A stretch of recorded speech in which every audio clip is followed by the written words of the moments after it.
The office was quiet, save for the faint hum of fluorescent lights and the occasional clatter of keyboards. It was a typical Monday morning at Paragon Solutions, a mid-sized consulting firm nestled in the heart of downtown. Employees shuffled between cubicles, coffee cups in hand, while the air smelled faintly of printer toner and desperation. Somewhere deep within this labyrinth of bland professionalism sat racist Karen Thompson, to be precise. A woman whose smile could charm birds off trees, but whose biases ran as deep as the Mariana Trench. Karen had been with Paragon Solutions for over a decade, rising through the ranks to become one of the lead recruiters. She prided herself on her keen eye for talent, though many whispered that her judgment often leaned more toward prejudice than merit. To Karen, qualifications mattered less than cultural fit, and by cultural fit, she meant people who looked, sounded, and thought like her. Today marked another day of interviews, and Karen was ready to sift through resumes like a prospector panning for gold. Her desk was stacked high with folders labeled "Promising Candidates" and "Unlikely Fits." As she skimmed through the first few applications, her pencil hovered above each name, ticking boxes for traits she deemed acceptable or undesirable. One applicant stood out immediately, not because of their skills, but because of their background. Name: Aiden Malik, position, applied for, Senior Project Manager Qualifications, MBA from Stanford, 5 years of experience leading cross-functional teams, fluency in 3 languages, and glowing references from Fortune 500 companies. On paper, Aiden should have been a shoo-in. But when Karen saw his photo, a handsome man with olive skin and dark hair, her lips curled into a sneer. "Another one," she muttered under her breath, scribbling "not quite right" across the top of his resume. Too exotic. It wasn't the first time Karen had dismissed a candidate based on superficial factors. Over the years, her discriminatory practices had gone largely unnoticed thanks to her polished exterior and knack for spinning rejection letters into silver linings. But today would prove different. Aiden Malik didn't take kindly to being overlooked. He'd built his career on hard work, resilience, and an unshakable belief in fairness. When he received the automated rejection email later that afternoon, he felt a familiar pang of frustration. This wasn't the first time he'd encountered bias in hiring processes, but it stung all the same. Determined to understand why he hadn't made the cut, Aiden decided to dig deeper. After some sleuthing online, he discovered Karen's LinkedIn profile, complete with glowing testimonials and headshots of her posing confidently beside corporate logos. Something about her smug grin set his teeth on edge. He also stumbled upon a blog post written by Karen titled "Cultural Fit vs. Diversity: Finding the Perfect Balance." In it, she waxed poetic about the importance of hiring employees who aligned with company values, though her examples hinted at favoritism toward candidates who shared her own demographic characteristics. "This isn't just about me," Aiden's thought as he read through the article. "She's actively perpetuating systemic racism under the guise of professionalism."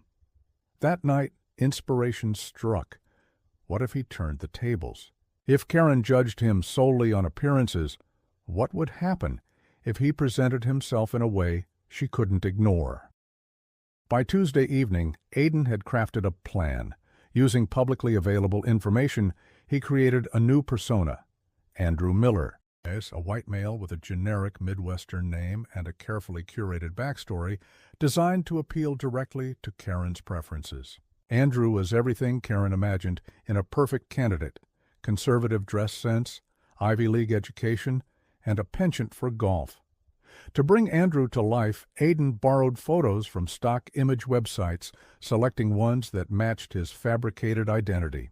He even hired a graphic designer to create a professional-looking portfolio filled with fake achievements and endorsements. Every detail was meticulously planned to ensure Andrew appeared flawless. When the revised application arrived in Karen's inbox the following week, She nearly dropped her coffee. Here was someone who checked every box: clean-cut appearance, prestigious alma mater, and a resume dripping with corporate jargon. Without hesitation, Karen added Andrew to her list of finalists for the senior project manager role. Meanwhile, Aidan prepared for the interview process, knowing full well that Andrew's success depended entirely on deception. He rehearsed answers to common questions, memorized industry buzzwords, and practiced maintaining a confident demeanor. Yet, beneath the surface, guilt gnawed at him. Was this ethical? Would exposing Karen justify his actions? Despite these doubts, Aidan pressed forward, driven by a desire to expose the truth. If nothing else, he hoped his experiment would shed light on the insidious nature of unconscious bias in hiring. As the date of the interview approached, excitement mingled with anxiety. Would Karen recognize Andrew as the same person she'd rejected weeks earlier? Or would her blind spots allow her to overlook the obvious similarities? Little did Aidan know the real game was just beginning. On the morning of the interview, Andrew Miller walked into Paragon Solutions with a spring in his step and a folder tucked neatly under his arm. Dressed in a charcoal gray suit, he exuded confidence and competence. Karen greeted him warmly, already mentally penciling him in for the position. "Mr. Miller, thank you so much for coming in today," she said, extending a manicured hand. "Your resume is impressive, to say the least." Andrew smiled politely, shaking her hand firmly. "Thank you, Ms. Thompson. I'm excited to learn more about the opportunity here at Paragon Solutions." Their conversation flowed smoothly, covering topics ranging from project management methodologies to team dynamics. Karen asked pointed questions, designed to test Andrew's knowledge, yet he responded with ease, citing case studies and hypothetical scenarios that showcased his expertise. As the interview progressed, Karen found herself increasingly impressed. Andrew seemed poised, articulate, and genuinely interested in contributing to the company's growth. By the end of the session, she was convinced she'd found the ideal candidate, but Aidan knew better. Beneath Andrew's polished exterior lay a simmering determination to expose Karen's hypocrisy. And once hired, he planned to use his position to dismantle the very systems that allowed her biases to thrive unchecked. For now, however, patience was key. The next phase of his plan required subtlety and precision, and perhaps a touch of irony. Andrew left the building. Karen watched him go, her mind already racing ahead to the offer letter she intended to draft. Unbeknownst to her, she had unwittingly opened the door to her downfall. Little did she realize, the man she believed to be Andrew Miller harbored secrets far greater than any listed on his resume, and those secrets were about to change everything. The weeks following Andrew Miller's successful interview passed in a blur of excitement and anticipation.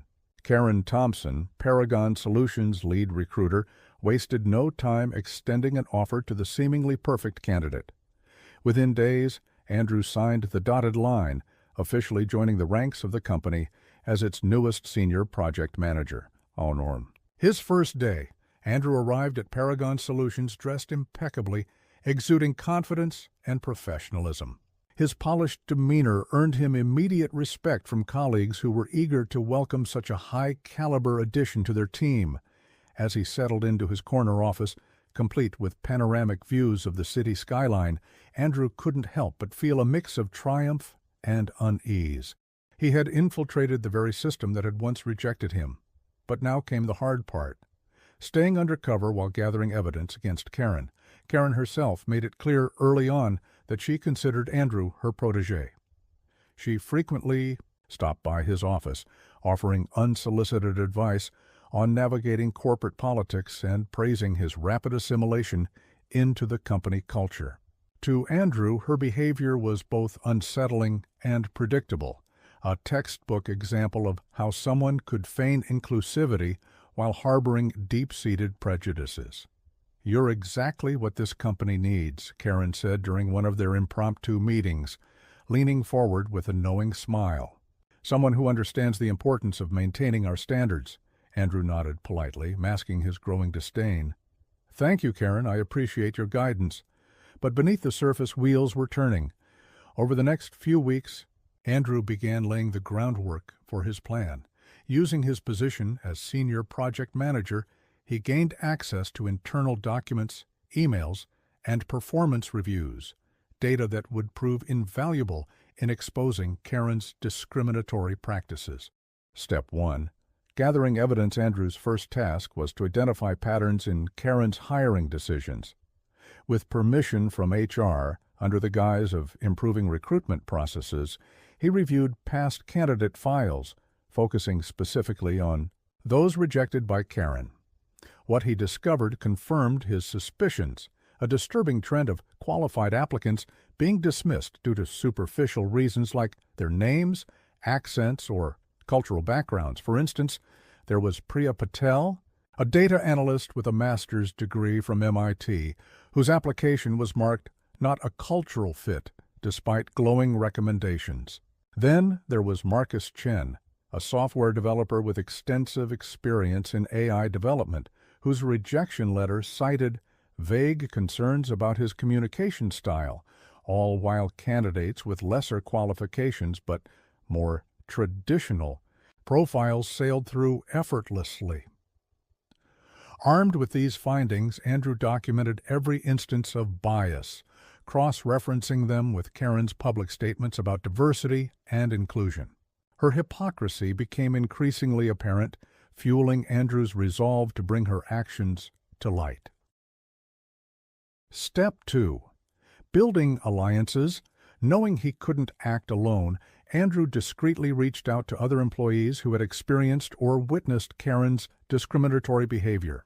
Among them was Jasmine Rodriguez, a junior project coordinator known for her sharp wit and unwavering integrity. Jasmine had clashed with Karen multiple times over hiring decisions, often challenging her rationale when it seemed baseless or biased.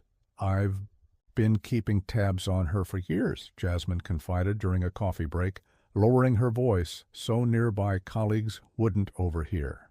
"She's good at hiding behind buzzwords like cultural fit, but we all know what she really means." Andrew shared his own experiences, revealing just enough to gain Jasmine's trust without tipping his hand entirely. Together, they brainstormed ways to gather more concrete evidence, including monitoring Karen's email correspondence and documenting interactions where her biases surfaced. Another ally emerged in the form of David Kim, a senior consultant who had quietly opposed Karen's methods since joining the company. Unlike Jasmine, David preferred subtlety, using his influence within upper management to subtly question Karen's judgment calls. He offered Andrew valuable insights into navigating the complex web of office politics, warning him to tread carefully, lest Karen catch wind of their efforts. "Karen has friends in high places," David cautioned during a late-night brainstorming session. "If she senses a threat, she'll do everything in her power to neutralize it." Despite the risks, Andrew remained undeterred. With each passing day, his network of allies grew stronger, bolstered by shared frustrations and a common goal: holding Karen accountable for her actions. Step 3. Planting seeds of doubt. While gathering evidence and building alliances, Andrew also worked to sow seeds of doubt among Karen's inner circle. During team meetings, he strategically questioned her decisions, framing his queries as innocent curiosity rather than outright accusations. "Why did we pass on Marcus Chen again?" he asked casually during a post-interview debrief. "His technical skills seemed top-notch." Karen hesitated, caught off guard by the directness of the question. "It wasn't a good fit," she replied vaguely, avoiding eye contact. "Maybe we should revisit our criteria for fit," Andrew suggested, earning nods of agreement from several colleagues who had grown tired of Karen's subjective assessments. Such moments were small victories, chipping away at Karen's authority piece by piece. Over time, Andrew noticed subtle shifts in her behavior. Defensiveness creeping into her tone, hesitation replacing her usual decisiveness. It was only a matter of time before her facade began to crack. A personal revelation. Andrew delved deeper into Karen's world. He uncovered something unexpected. A personal vendetta driving much of her bias. Through conversations with longtime employees and archived emails, he learned that Karen harbored resentment toward minorities, not because of inherent prejudice, but because of a childhood trauma involving a misunderstanding with a teacher of color.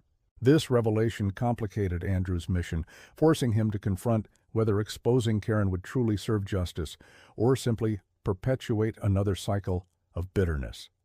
Yet even as doubts lingered, Andrew reminded himself why he started this journey. For every Priya Patel and Marcus Chen, there were countless others whose potential had been squandered by people like Karen. Justice demanded action, no matter how messy the truth might be. The tension at Paragon Solutions was palpable. Weeks of gathering evidence, building alliances, and planting seeds of doubt had culminated in a moment Andrew Miller had been waiting for, the confrontation with Karen Thompson. He knew this wouldn't be an easy battle. It would require precision, courage, and a willingness to expose not only Karen, but also the systemic flaws that allowed her biases to thrive unchecked. It was Friday afternoon, just before the weekend, when Andrew decided the time was right. Employees were wrapping up their tasks, eager to leave the office behind, making it the perfect opportunity for a private meeting with Karen. Under the guise of discussing recent hiring strategies, Andrew requested a one-on-one session in her office. Karen agreed without hesitation, still blinded by her belief that Andrew was her loyal protege. As she ushered him into her pristine workspace, adorned with awards and framed photos of herself smiling beside corporate executives, Andrew couldn't help but feel a twinge of satisfaction. This was where it all began, and where it would end. Karen, Andrew started, his tone measured, yet firm. I've been reviewing some of our past hiring decisions, and I have a few concerns I'd like to discuss. Karen leaned back in her chair, crossing her legs confidently. Of course, Andrew. That's why you're here, to bring fresh perspectives. What's on your mind? Andrew hesitated briefly, letting the weight of his words sink in before continuing. It seems there might be some inconsistencies in how we evaluate candidates. Specifically, I've noticed patterns suggesting certain individuals are being unfairly dismissed based on factors unrelated to their qualifications. Her smile faltered slightly, replaced by a guarded expression. Patterns? Could you elaborate? Instead of answering directly, Andrew pulled out a folder filled with meticulously organized documents, performance reviews, emails, and interview notes, all pointing to Karen's discriminatory practices. He placed the folder on her desk, watching as her eyes widened in alarm. This isn't just speculation, Karen, he said calmly. These are facts. Facts that don't align with the values we claim to uphold as a company. Karen tried. To regain control of the conversation, her voice tinged with defensiveness. Andrew, I assure you, every decision I've made has been based purely on merit. If there are discrepancies, they're likely coincidental or misunderstandings. Andrew shook his head, opening the folder to reveal specific examples. Let me walk you through this. Here's Priya Patel, rejected because she supposedly lacked cultural fit, despite having a master's degree from MIT and glowing references. And Marcus Chen, whose technical expertise far exceeds most of our current employees, yet deemed unsuitable due to his supposed inability to communicate effectively. He paused, allowing the implications to resonate. Do you see any patterns emerging, Karen?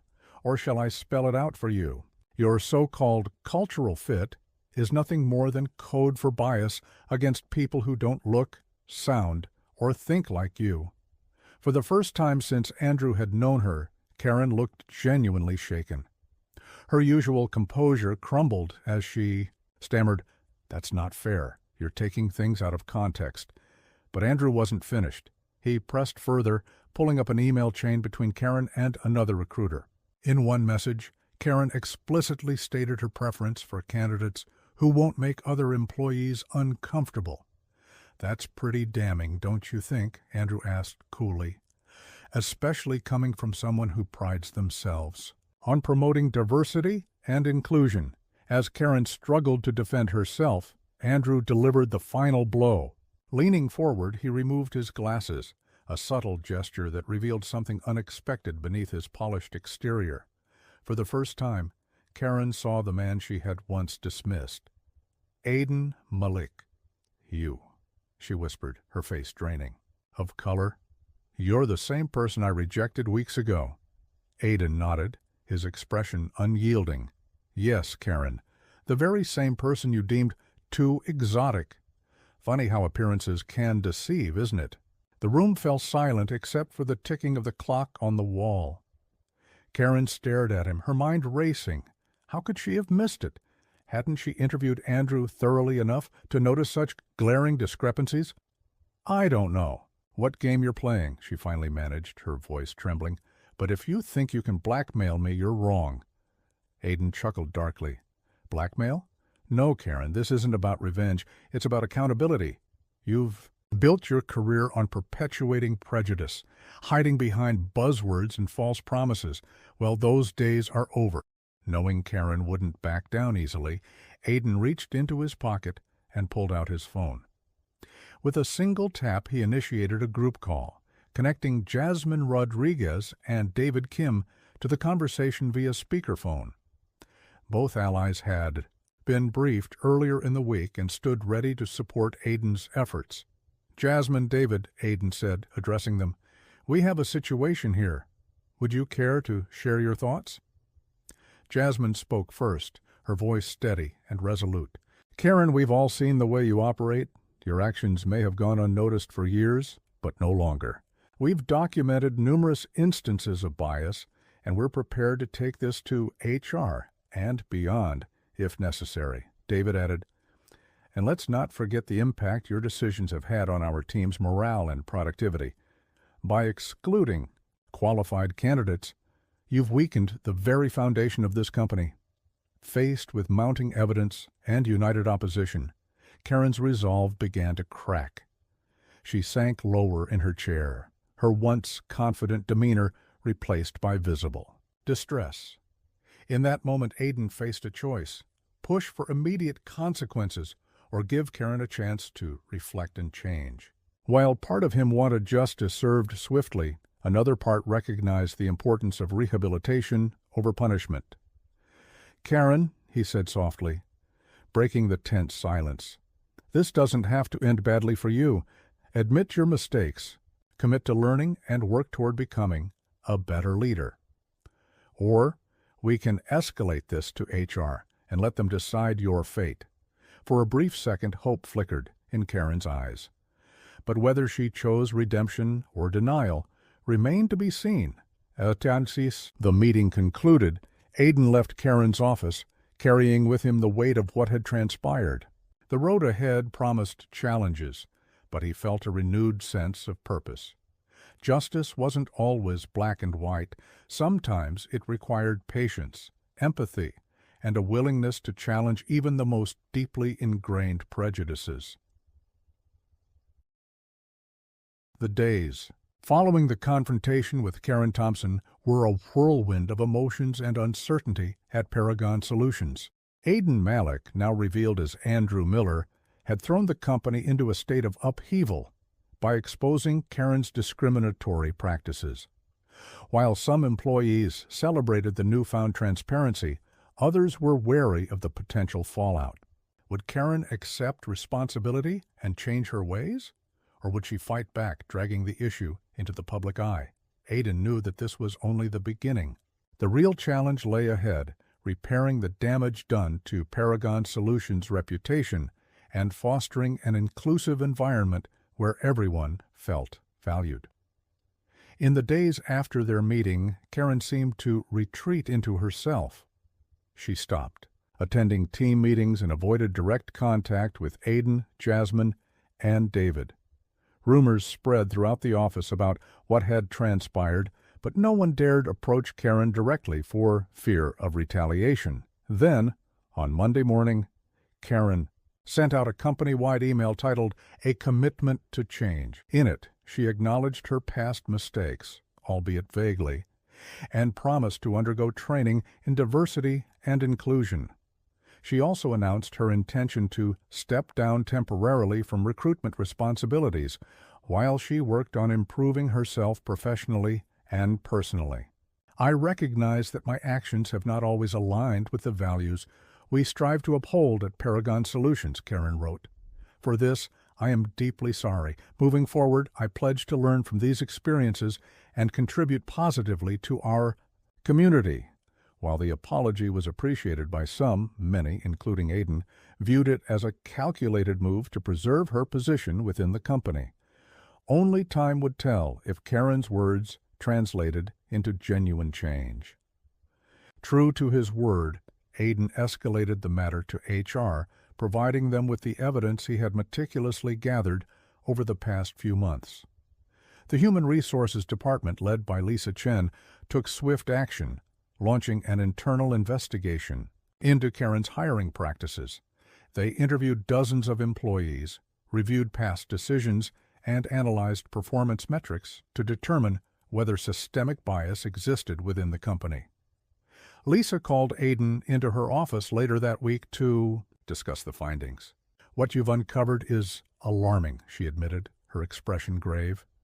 "We're seeing clear patterns of discrimination, particularly against candidates from minority backgrounds.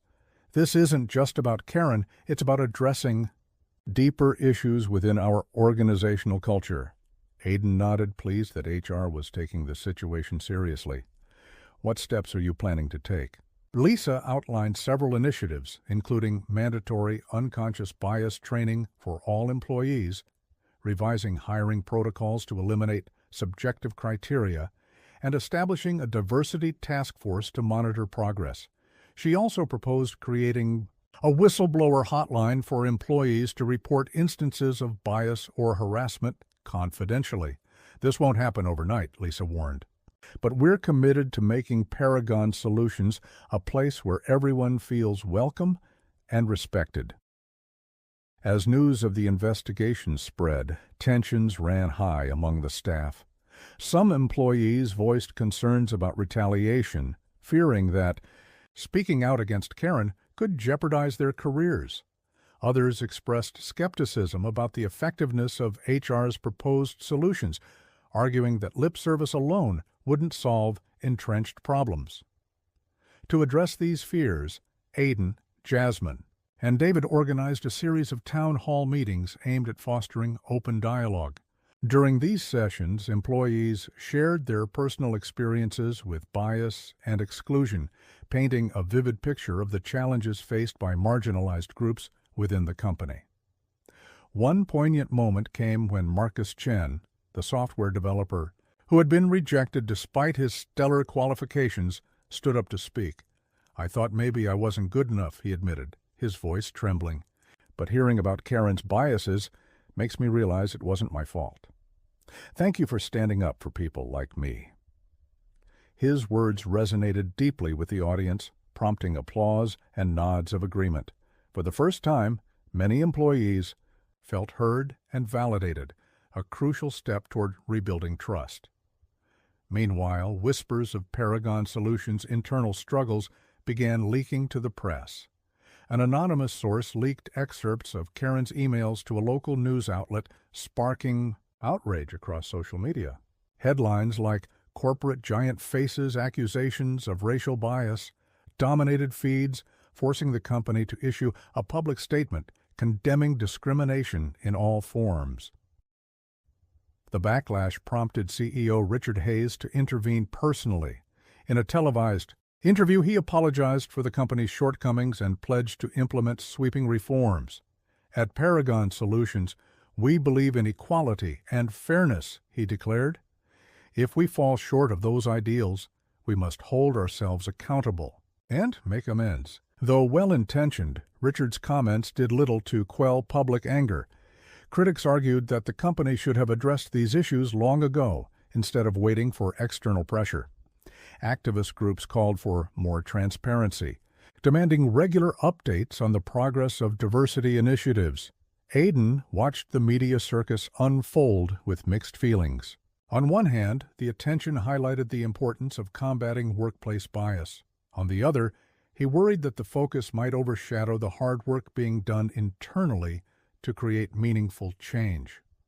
By the end of the month, Paragon Solutions had taken significant strides toward becoming a more inclusive organization. Karen returned to work under strict supervision, having completed her diversity training. Though still reserved, she appeared more willing to listen to feedback and collaborate with colleagues from diverse backgrounds. Aiden, meanwhile, found himself thrust into a leadership role, guiding efforts to revamp recruitment processes and mentor young professionals from underrepresented communities. It was rewarding work, yet exhausting. He often reflected on the sacrifices made along the way, the sleepless nights, the stress, and the constant balancing act between justice and diplomacy. Despite the challenges, Aiden remained optimistic. He saw glimmers of hope in the small victories: a candidate hired solely on merit, a colleague speaking up against bias, and a growing sense of unity among employees. These moments reminded him why he embarked on this journey in the first place, to ensure that no one else would face the same barriers he once did. 6 months after the initial confrontation, Paragon Solutions had undergone a transformation. The once stagnant waters of corporate culture now rippled with waves of change, driven by the collective efforts of employees who refused to let bias go unchecked. Aiden Malik, formerly Andrew Miller, stood at the center of this evolution, no longer just an agent of change, but a symbol of what could be achieved when integrity met determination. The journey hadn't been easy. There were setbacks, moments of doubt and resistance from those entrenched in old ways of thinking. But through perseverance and collaboration, Paragon Solutions emerged stronger, more inclusive, and better equipped to face the challenges of tomorrow. In early spring, HR released its first comprehensive report on the progress made since the internal investigation began. The findings were encouraging. Hiring practices. The revised recruitment process eliminated subjective criteria, focusing instead on objective metrics like skills, experience, and potential. As a result, the diversity of new hires increased significantly, with minority representation rising by nearly 30%. Employee satisfaction. Anonymous surveys revealed a marked improvement in workplace morale. Employees reported feeling more valued and supported, citing specific initiatives like mentorship programs and regular check-ins as key factors. Training programs, mandatory unconscious bias training sessions, led by external experts, proved effective in raising awareness and fostering empathy among staff. Follow-up evaluations showed that participants retained much of what they learned, integrating it into their daily interactions. Karen Thompson, too, had undergone her own transformation. Though still reserved, she demonstrated a genuine commitment to learning and growth. She attended additional workshops, sought feedback from colleagues, and actively participated in discussions about inclusivity. While some remained skeptical of her sincerity, others praised her willingness to adapt. Externally, Paragon Solutions continued to navigate the scrutiny brought on by media coverage. CEO Richard Hayes kept his promise of transparency, issuing quarterly updates on the company's diversity initiatives. These reports detailed not only successes, but also areas requiring further improvement, a bold move that earned praise from activists and critics alike. One particularly impactful initiative was the launch of Paragon Voices, a platform where employees could share their stories anonymously or publicly. Through this forum, individuals from all walks of life found their voices heard, shedding light on experiences both inspiring and challenging. Marcus Chen, for example, penned a heartfelt essay about overcoming rejection and finding belonging within the company. His words resonated deeply with readers, sparking conversations far beyond Paragon's walls. These efforts helped repair the company's damaged reputation, though rebuilding trust with the broader community required ongoing effort. Partnering with local organizations focused on equity and inclusion, Paragon Solutions invested in scholarships, internships, and outreach programs designed to uplift underrepresented groups. For Aidan, the past 6 months had been transformative.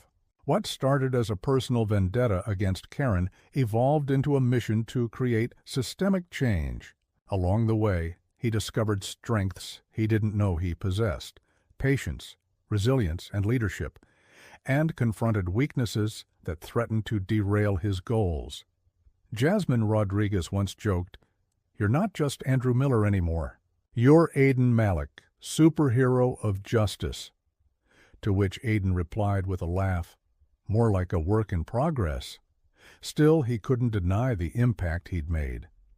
Colleagues approached him regularly to express gratitude for paving the way for greater equality. Even Karen, during a rare moment of vulnerability, thanked him for pushing her to confront her biases. Yet Aidan knew the fight wasn't over.